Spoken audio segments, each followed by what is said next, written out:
Hi guys, welcome back to my channel. So Banky W and Adesua Etomi recently gave birth to a bouncing baby boy. They named him Zaya Wellington. They were able to hide the pregnancy for 9 months, and people really commended them for being very private, considering the fact that they were, one of Nigeria's most loved and celebrated celebrity couples. Well, just in case you don't know who Banky W and Adesua Etomi is, Banky W's full name is Olubankole Wellington. His stage name is Banky W, and he's a Nigerian actor, rapper, singer, entrepreneur, and a politician. He was born in the US and then he later moved back to Nigeria to kickstart his career. While Adesua Etomi is a Nigerian actress, she starred in her first movie, Knocking in Heaven's Door, and it won her Best Actress in the Magic Viewers' Choice Award. So backstory, Banky W and Adesua Etomi got married in 2017 after their film together Wedding Party, which was like a very popular movie at the time. And in an interview with Pulse TV, I tried to look for the clip of the interview, but I couldn't find it. Banky W categorically stated that Wedding Party helped the bond they had. It increased their chemistry because they acted as husband and wife in the movie. So fast forward to things, they got married, and unfortunately for them, things didn't really go right at first because they wanted to have children and kickstart their career because they were at the peak of their career at the point, and they wanted to have children and then move aside and forge ahead. But unfortunately for them, it didn't really come.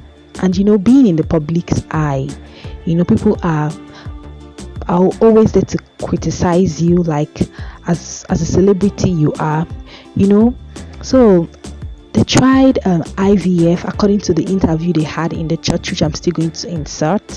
Adesua Etomi said that they tried in vitro fertilization, and it worked out, and they had twins. They became pregnant with twins, but unfortunately for them, she miscarried the twin, which was a very, very terrifying moment for them.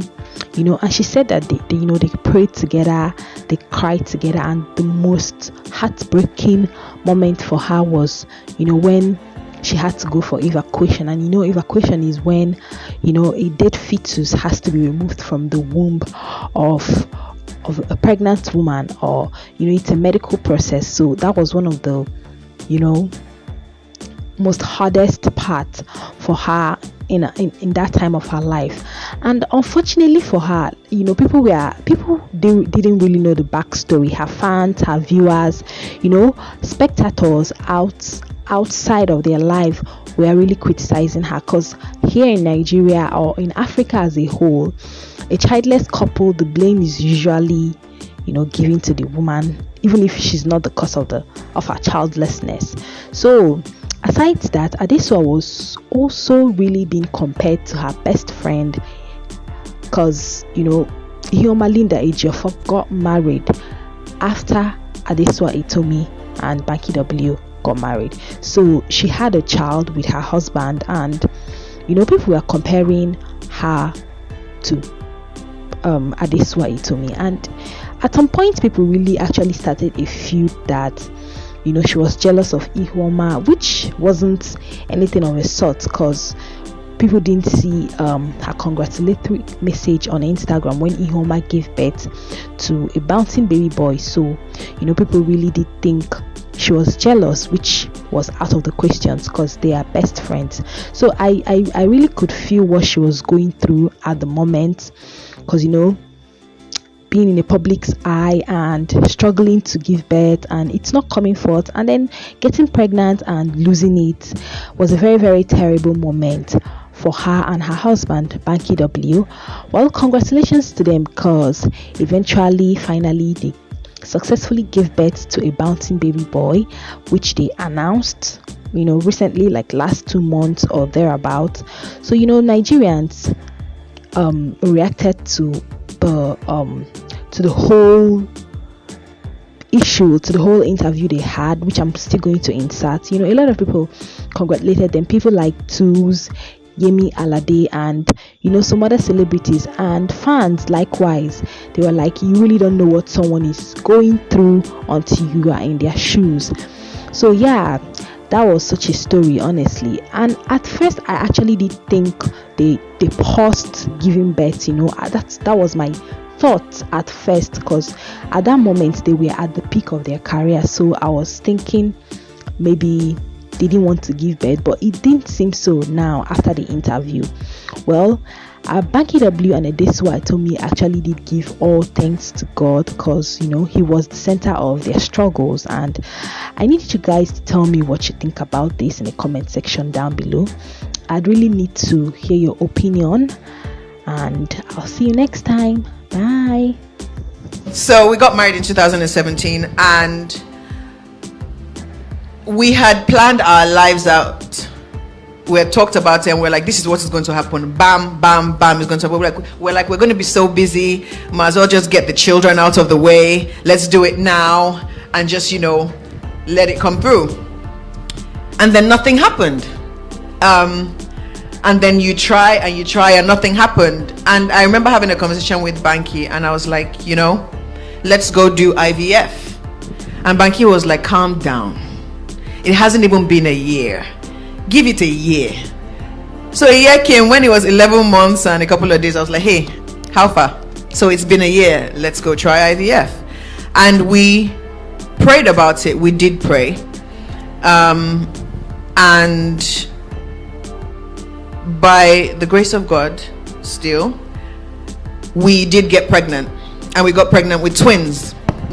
And we saw the heartbeats, everything was okay. And then during a routine checkup, we went back to the hospital to have a scan, and I just saw the doctor's face. When a doctor, I don't know how to explain it, when something is wrong, sometimes you can tell. And she was scanning, and I was like, what's wrong? She's like, oh, nothing, I'm just, And then I looked at the nurse's face, and she looked a bit funny too, and I was like, what's wrong? She was like, Adesua, I'm looking for the heartbeat. And I said, for 2 of them? And she said yes. And I'm actually not going to lie, I started laughing because it didn't make any sense to me. I was just like, what do you mean you can't find the heartbeats of both? And she said yeah. So we I went home. Banky wasn't home at the time. So I went home, and I remember being in our living room. When I was at the hospital, I actually laughed. I was like, God knows. Then when I got home, I literally collapsed on the floor and I wailed. Wailing is not the same thing as crying. Wailing is a deep groaning in your chest. It's like a knot that you can't get rid of. So we decided that over the weekend we were going to pray, because God is a God that cannot do. There's nothing he cannot do. Impossible is nothing with him.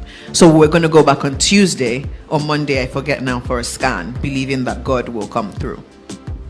And Monday or Tuesday rolled around, and we went back for the scan, and not only did we not see heartbeats, the embryos were shrinking, so they were decaying and they were dying.